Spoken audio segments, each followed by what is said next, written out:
الحمد لله رب العالمين والعاقبة للمتقين والصلاة والسلام على سيد الأنبياء والمرسلين وعلى آله وأصحابه أجمعين.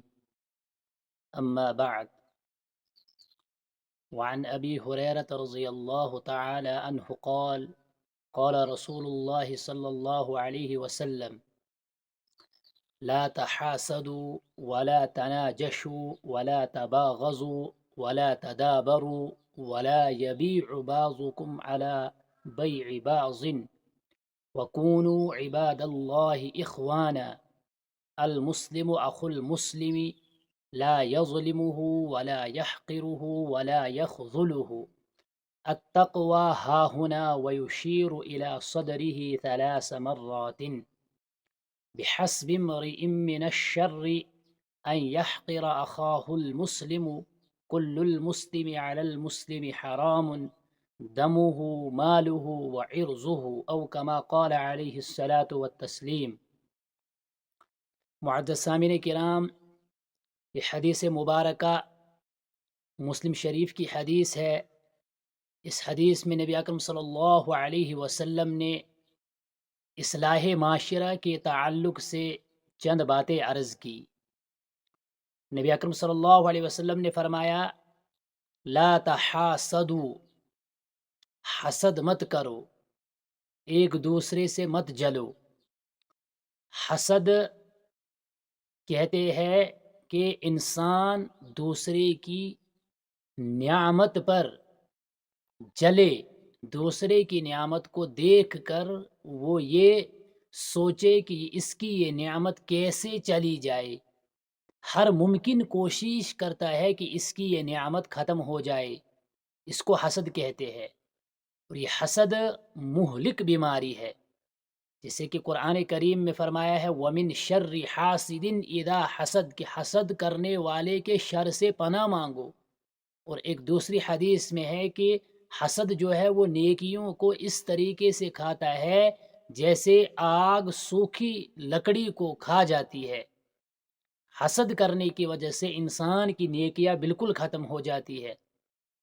تو سب سے پہلی چیز نبی اکرم صلی اللہ علیہ وسلم نے فرمائی کہ آپس میں حسد مت کرو، ایک دوسرے کے انعامات پر مت جلو، ایک دوسرے کی نعمتوں پر مت جلو، بلکہ یہ دعا اللہ رب العزت سے کیا کرو کہ یا اللہ، جس طریقے سے تو نے اس کو دیا ہے تو مجھے بھی دے، اس کے پاس اس کی یہ نعمت برقرار رہے، اس کے ساتھ ساتھ مجھے بھی یہ نعمت دے۔ دوسری چیز نبی اکرم صلی اللہ علیہ وسلم فرمائی: وَلَا تَنَاجَشُوا۔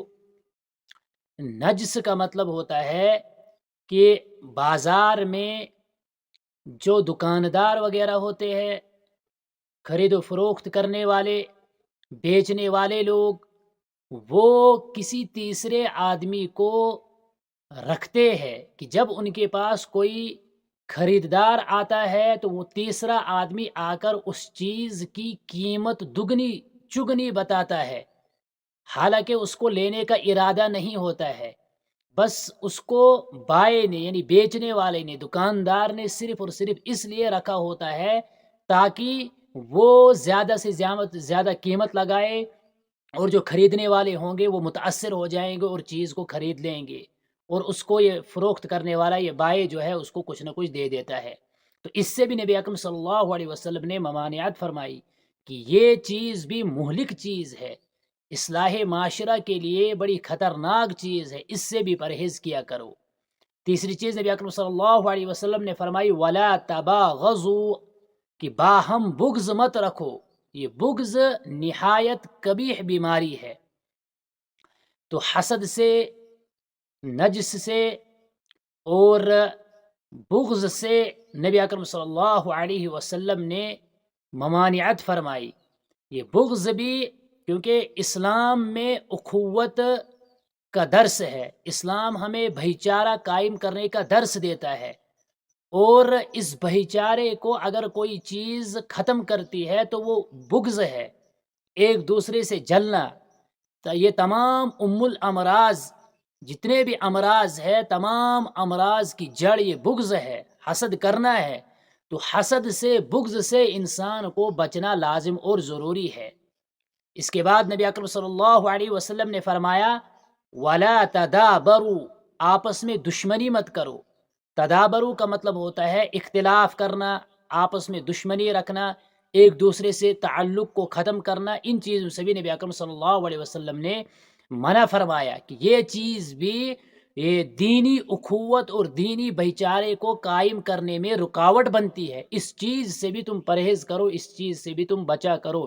اگر اصلاح معاشرہ تم نے کرنا ہے، معاشرے کو سدھارنا ہے، معاشرے کو صحیح بنانا ہے، تو اس کے لیے تمہیں یہ چیزیں کرنی پڑیں گی. تم حسد سے بھی باز رہو، تم نجش سے بھی باز رہو، تم بغض سے بھی باز رہو، آپسی کٹوتی سے بھی باز رہو، ان تمام چیزوں سے باز رہو. وَكُونُوا عِبَادَ اللَّهِ اخوانا، اور اللہ کے بندے بھائی بھائی بن کر رہو. جس طریقے سے بھائیوں کے درمیان محبت ہوتی ہے، جو بھائی رہتے ہیں، اسی طریقے سے تم آپس میں رہو. اسی طریقے سے تم معاشرے کو بڑھا سکتے ہو، معاشرے میں تم خوشحالی لا سکتے ہو اگر تم بھائی بھائی بن کر رہو گے. اس کے بعد نبی اکرم صلی اللہ علیہ وسلم نے فرمایا وَلَا يَبِيعُ بَعْضُكُمْ عَلَى بَيْعِ بَعْضٍ، ایک دوسرے کی بئی پر، کسی کی بئی پر تم بئی مت کرو. یعنی ایک آدمی اگر بئی کر رہا ہے تو بھائی تم ادھر سے جاؤ گے، کہو گے لینے کا ارادہ نہیں ہوگا، یا ادھر سے جاؤ گے، کوئی آدمی 10 روپے میں چیز خرید رہا تھا، آپ وہ دکاندار کو کہو گے کہ میں آپ کو 12 روپے دوں گا، مجھے یہ چیز دے دو. اس کو کہتے ہیں کہ دوسرے کی بئی پر بئی مت کرو. یہ بھی سخت حرام ہے، منع ہے. اس چیز سے بھی بچنے کی نبی اکرم صلی اللہ علیہ وسلم نے تلقین کی کہ اس چیز سے بھی تم باز رہو، اس چیز سے بھی تم بچو. نبی اکرم صلی اللہ علیہ وسلم نے اس کے بعد فرمایا کہ المسلم اخو المسلم لا یظلمہ ولا یحقرہ ولا یخذلہ. مسلمان کا بھائی ہے، نہ تو وہ اس پر ظلم کرتا ہے اور نہ تو اس کو حقیر سمجھتا ہے اور نہ اس کی مدد کو چھوڑتا ہے، برابر اس کی مدد بھی کرتا رہتا ہے. یعنی بھائی جو ہے وہ بھائی پر، اگر بھائی آپس میں ہوں گے تو ایک دوسرے پر ظلم نہیں کریں گے، ایک دوسرے کو حقیر نہیں سمجھیں گے کہ یہ ایسا ہے، کمتر ہے، یہ ہے، وہ ہے. حسب نسب جتلا کر کہ میں فلاں قبیلے سے ہوں، میں فلاں خاندان سے ہوں، میں فلاں جگہ کا رہنے والا ہوں، میرے پاس یہ ہے، تیرے پاس کچھ بھی نہیں ہے. تو بھائی جو ہے وہ بھائی کو یہ تانے نہیں دیتا ہے، بھائی کو حقیر نہیں سمجھتا ہے. تو نبی اکرم صلی اللہ علیہ وسلم نے فرمایا کہ المسلم اخو المسلم لا یظلمہ ولا یحقرہ. مسلمان کا بھائی ہے، نہ تو بھائی اپنے بھائی پر ظلم کرتا ہے، نہ اس کو حقیر سمجھتا ہے، ولا یخذلہ، نہ اس کی مدد چھوڑتا ہے. یعنی برابر بھائی اپنے بھائی کی ہمیشہ مدد کرتا رہتا ہے، جب بھی اس کو کسی مصیبت میں پاتا ہے تو اس کی مدد کرتا رہتا ہے. پھر نبی اکرم صلی اللہ علیہ وسلم نے فرمایا التقوی ہا ہنا ویشیر الی صدرہ 3 مرات. نبی اکرم صلی اللہ علیہ وسلم نے فرمایا کہ تقوی تو یہاں ہے، 3 مرتبہ دل کی طرف اشارہ کر کے فرمایا کہ تقوی یہاں ہے. التقوی ہا ہنا، 3 مرتبہ آپ صلی اللہ علیہ وسلم فرمائی کہ تقوی یہاں ہے، یہاں ہے، یہاں ہے. یعنی جس انسان کا دل پاک صاف ہوگا، جس انسان کا دل اچھا ہوگا، تو وہی انسان اس کے دل کے اثرات اس کے ظاہری اعمال پر پڑیں گے. اندر جب ٹھیک ہوگا تو باہر بھی اس کے اعمال اچھے اور بہتر ہوں گے. جیسے دوسری حدیث میں نبی اکرم صلی اللہ علیہ وسلم نے فرمایا کہ انسان کے جسم کے اندر ایک گوشت کا لوتھڑا ہے، جب وہ سدھر جاتا ہے تو پورا جسم سدھر جاتا ہے. تو اس لیے آپ صلی اللہ علیہ وسلم فرمایا کہ تقوی جو ہے وہ یہاں ہے، یعنی دل میں ہے. 3 مرتبہ اشارہ فرمایا.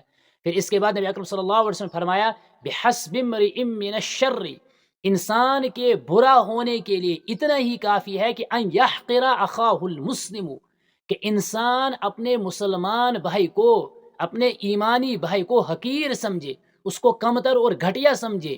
ایک مسلمان کے برا ہونے کے لیے، ایک مسلمان کے بدترین ہونے کے لیے یہی کافی ہے کہ اپنے مسلمان بھائی کو حقیر سمجھے، اپنے مسلمان بھائی کو تانا دے، اس سے بغض رکھے، اس سے حسد کرے. یہی اس کے برے ہونے کی دلیل ہے، برے ہونے کے لیے کافی ہے. اس کے بعد نبی اکرم صلی اللہ علیہ وسلم فرمایا کل المسلم علی المسلم حرام دمہ وعرضہ ومالہ، کہ انسان جتنے بھی مسلمان ہیں ان کا آپس میں ایک دوسرے کا خون ایک دوسرے پر حرام ہے. ان کی عزت، آبرو ریزی کرنا یہ بھی حرام ہے، ان کے مال کو ہڑپ کرنا یہ بھی حرام ہے. تو یہ کچھ چیزیں ہیں کہ جو نبی اکرم صلی اللہ علیہ وسلم نے اس حدیث مبارکہ میں ہمارے سامنے پیش کی. اگر ہم ان احادیث پر عمل کریں گے تو ہمارے معاشرے میں جو بگاڑ پیدا ہوا ہے، ہمارا معاشرہ جو بگڑ چکا ہے وہ انہی امراض کی وجہ سے بگڑ چکا ہے۔ نبی اکرم صلی اللہ علیہ وسلم نے آج سے 1450 سال پہلے نبی اکرم صلی اللہ علیہ وسلم نے یہ فرمایا کہ ان چیزوں کو کرو، ان چیزوں سے باز رہو تو تمہارا جو معاشرہ ہے یہ بہترین بنے گا، تمہارے معاشرے میں خوشحالی آئے گی۔ تو ہمارے لیے رہبر اور نمونہ اور پیشوا اور مقتدیٰ جو ہے وہ ہمارے حضور صلی اللہ علیہ وسلم ہے، جو خاتم الانبیاء ہے۔ ان کے دیے ہوئے احکامات پر اگر ہم عمل کریں گے تو ہم دنیا میں بھی نجات پائیں گے اور آخرت میں بھی نجات پائیں گے۔ اللہ رب العزت ہمیں ان چیزوں پر عمل کرنے کی توفیق عطا فرمائے، اور جن سے نبی اکرم ساز رہنے کی توفیق عطا فرمائے، ان چیزوں سے ہماری حفاظت فرمائے۔ وآخر دعوانا ان الحمد للہ رب العالمین۔